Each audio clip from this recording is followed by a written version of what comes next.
సుమన్ టీవీలో మీ business promotions కోసం ఈ కింది నెంబర్ను సంప్రదించగలరు.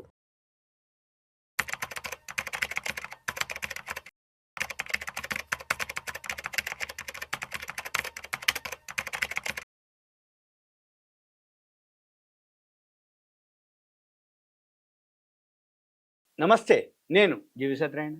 ఈ ఎపిసోడ్లో గోల్డ్ మీద లోన్ ఈజీ అనమాట. విత్ ఇన్ మినిట్స్లో మనం గోల్డ్ మీద లోన్ తీసుకోవచ్చు. అది ఎలా ఏంటిదని చూద్దాం. ఎందుకు? ఎప్పుడైతే బంగారం ధర రోజు రోజు పెరుగుతూ వచ్చిందో, కొనుక్కునే వాళ్ళు కొందామని వెయిట్ చేయటం, కొనుక్కునే స్థాయి గల వాళ్ళు మ్యారేజెస్ అనుకోండి, లేదు గృహప్రవేశాలు అనుకోండి, ఈవెంట్స్ అనుకోండి, లేదు అమ్మమ్మలు, నాయనమ్మలు, తాతయ్యలు, మనవాళ్ళు, మనవరాళ్ళ పేరు మీద డిపాజిట్లు అనుకోండి, గోల్డ్ కొనేవాళ్ళు పెరిగారు. దాంతోపాటు ఎవరైతే అవసరం అయిందో వాళ్ళు గోల్డ్ లోన్లు తీసుకోవడం కూడా బాగా పెరిగింది. ఇప్పుడు మనం ఈ ఎపిసోడ్లో గోల్డ్ లోన్లు ఎలా తీసుకుంటారు, ఏం తీసుకుంటారు, దానివల్ల ఏంటిది అనేది చూద్దాం. గోల్డ్ లోన్ తీసుకునే వాళ్ళు కూడా బాగా పెరగటం జరిగింది. ఎప్పుడైతే బంగారం ధర పెరిగిందో ఈ లోన్లు కూడా బ్యాంకుల్లో తీసుకునే వాళ్ళు 71.3% వృద్ధిలో ఉంది అన్నమాట. అంటే గత డిసెంబర్ నాటికి, ఇప్పుడు మనం ఫిబ్రవరిలో ఉన్నాం, డిసెంబర్ 31 నాటికి 1.72 లక్షల కోట్లకి తనఖాలో ఉంది బంగారం.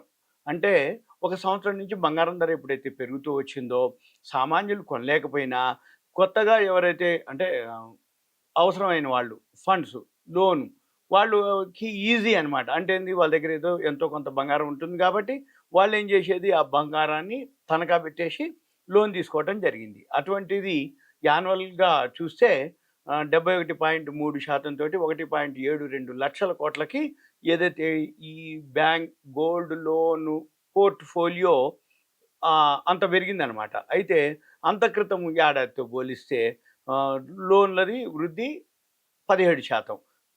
కొన్ని సంవత్సరాలుగా ఈ గోల్డ్ ధరలు బాగా పెరగడంతో ఈ బ్యాంకుల్లో ఏం జరుగుద్ది అంటే తనఖా రహిత వ్యక్తిగత రుణాలు అంటాం. అంటే ఏంది, ఈ పర్సనల్ లోన్లు అనుకోండి, ఇవన్నీ కొంచెం అవి అంత ఈజీగా ఇవ్వవు. గవర్నమెంట్ ఎంప్లాయీస్ కానీ సాఫ్ట్వేర్ ఎంప్లాయీస్కి అయితే పే స్లిప్ తోటి వాళ్ళకి తొందరగా వస్తాయి. ఇంకా వేరే బిజినెస్ చేసేవాళ్ళు కానీ, ఇంకా వేరే అంటే ఇన్కమ్ ట్యాక్స్ రిటర్న్స్ ఫైల్ చేయని వాళ్ళు కానీ, సాఫ్ట్వేర్ ఎంప్లాయీస్ కానీ, అంటే పే స్లిప్ కానీ నికర ఆదాయం లేని వాళ్ళు కానీ, ఇప్పుడు government employees state or central or pay slip, అంటే ఎటువంటి ఇన్కమ్ ప్రూఫ్ లేని వాళ్ళు ఎవరైతే ఉన్నారో వాళ్ళందరూ కూడా లోన్ రావు, తొందరగా రావు. వాళ్ళందరికీ టర్మ్స్ కండిషన్స్ ఎక్కువ ఉంటాయి. ఇన్కమ్ ట్యాక్స్ రిటర్న్స్ ఫైల్ చేయాలి, ఇవన్నీ సిబిల్ స్కోర్ ఉండాలి, ఇవన్నీ ఉంటాయి. అదే గోల్డ్ లోన్కి వచ్చేటప్పటికి వాటన్నిటితోటి ఏం పని లేదు. మన దగ్గర బంగారం ఉందా, రింగ్స్ అనుకోండి, చైన్స్ అనుకోండి, బ్రేస్లెట్స్ అనుకోండి, ఎనీ ఏదైతే గోల్డ్ ఆర్నమెంట్స్ ఉంటాయో అవి కనుక పెట్టగానే ఇమీడియట్గా లోన్ వస్తుంది. కాబట్టి వాళ్ళు ఏం చేసేది, గోల్డ్ ఎప్పుడైతే ధర పెరుగుతుందో లోన్లు కూడా ఈజీ అయినాయి. అందుకని ఏమవుతుంది, పర్సనల్ లోన్ల కంటే కూడా గోల్డ్ లోన్లు ఇంట్రెస్ట్ కూడా తక్కువ ఉంటుంది. Personal loan rate of interest ఎక్కువ ఉంటుంది. క్రెడిట్ కార్డుల మీద కూడా మళ్ళీ ఆ టైం అయిపోతే మాత్రం పెనాల్టీలు పడతాయి. మళ్ళీ క్రెడిట్ కార్డు ఇంట్రెస్ట్లు కూడా ఎక్కువ అవుతాయి అన్నమాట. ఇవన్నీ మళ్ళీ సివిల్ స్కోర్ మీద ఎఫెక్ట్ అవుతాయి. ఇవన్నీ కాకుండా అదే పర్సనల్ లోన్ కంటే కూడా గోల్డ్ లోన్ అనుకోండి ఈజీ, వడ్డీ రేట్ తక్కువ ఉంటుంది. దాంతోపాటు ఎవరైతే అవసరమైందో వాళ్ళు ఏం చేస్తారు, సింపుల్గా గోల్డ్ లోన్ పెట్టి తీసేసుకుంటారు. అయితే ఈ లాస్ట్ ఇయర్ మార్చి డిసెంబర్ మధ్యలో పోల్చుకుంటే రుణాలు ఏవైతే ఉన్నాయో 68%, 68% వృద్ధి చెందడం జరిగింది. అదే అదే టైంలో గోల్డ్ రేట్లు పెరగటం వలన దాంతో ఏమవుతుంది, గోల్డ్ ఎవరైతే ముందు తనఖా పెడతారు, మళ్ళీ పైసలు అవసరమైంది అనుకోండి, ధర పెరిగింది కదా, డిఫరెన్స్ కూడా మళ్ళీ ఇస్తారు. ఏమంటే నేను పెట్టినప్పుడు ఇంత ఉంది గోల్డ్ రేటు, మళ్ళీ ఇప్పుడు గోల్డ్ ధర పెరిగింది కాబట్టి ఇంకొంచెం పైసలు అవసరమైంది అంటే ఇస్తారు. ఇక తప్పదు అది ఇది అనిపించినప్పుడు వాళ్ళు సెల్ కూడా చేసి డిఫరెన్స్ ఇమ్మన్నా ఇచ్చేస్తారు. ఇవన్నీ కూడా ఇప్పుడు బాగా అనమాట. అంటే తనఖాలు పెరగటం, లోన్లు పెరగటం, వడ్డీ రేటు తక్కువ ఉండటం. అంటే మిగతా లోన్లకు పోలిస్తే గోల్డ్ లోన్ది వడ్డీ రేటు తక్కువ ఉంటుంది అనమాట.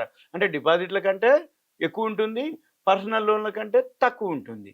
అందుకని ఎక్కువ శాతం గోల్డ్ లోన్కి పోతారు. ఇంకోటి ఏంటంటే గోల్డ్ లోన్ వచ్చేటప్పటికి ఎటువంటి సెక్యూరిటీలు, సిబిల్ స్కోర్లు, ఎటువంటి షూరిటీలు, ఎటువంటి ఏమి ఉండదు. సింపుల్గా గోల్డ్ మన ఖాతా పోతాం, చెక్ చేస్తారు, ఇచ్చేస్తారు. అయితే దీనిది ఏదైతే ఉందో 2023 నవంబర్లో ఆర్బీఐ ఏదైతే ఈ రుణాలపై వెయిటేజ్ ఏదైతే ఉందో 125%కి పెంచడం, దాంతో బ్యాంకులు, నాన్ బ్యాంకింగ్ ఫైనాన్స్ కంపెనీలు అంటాం, ఎన్బిఎఫ్సీలు అంటాం, ఎన్బిఎఫ్సీలు 526 ఉన్నాయి. ఎటువంటి నెంబర్ ఆఫ్ అన్నమాట దేశంలో. వాళ్ళు కూడా హౌసింగ్ లోన్లు ఇస్తారు, పర్సనల్ లోన్లు ఇస్తారు, గోల్డ్ లోన్లు ఇస్తారు. ఇటువంటివన్నీ కూడా ప్రత్యేకంగా గోల్డ్ లోన్లు ఇచ్చేవి చాలా వరకు ఉన్నాయి. మనం గూగుల్కి వెళ్ళి గోల్డ్ లోన్లు ఇచ్చేయని కొడితే గోల్డ్ గోల్డ్ గోల్డ్ మీదే ఉంటాయి. వాళ్ళందరూ ఏంది తాకట్టు విడిపించడానికి గోల్డ్ అది ఇస్తారు లోను. సపోజ్ ఇప్పుడు మనం ఇంకో దగ్గర గోల్డ్ ఉంది, దాన్ని ఇడిపించి మార్కెట్లో అమ్మేసి చేసుకో అట్లా ఇస్తారు. లేదు మనం గోల్డ్ పెడితే వెరిఫై చేసి దాని మీద ఎంత మార్కెట్ వాల్యూ ఉందో దాని మీద లోన్ ఇస్తారు.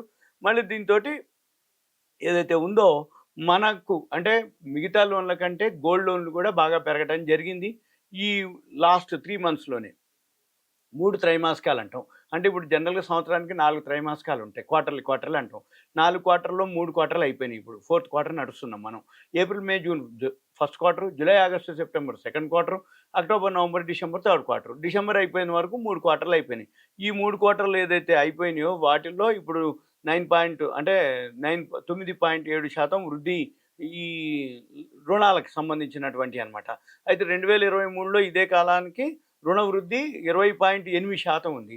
ఈ రిటైల్ రుణాలు వచ్చేటప్పటికి అంటే హౌసింగ్ అనుకోండి, వెహికల్ అనుకోండి, క్రెడిట్ కార్డు, పర్సనల్ లోన్లు అవన్నీ కూడా వృద్ధి 17.6% నుంచి అంటే కొంచెం డౌన్ అయిందనమాట. అంతకుముందు 17.6% ఏది వేరే లోన్లు తీసుకునేవాళ్ళు. వాళ్ళేమైంది 14.9% కొంచెం అది డౌన్ అయ్యి ఈ గోల్డ్ లోన్లు ఎక్కువ తీసుకోవడం జరిగింది.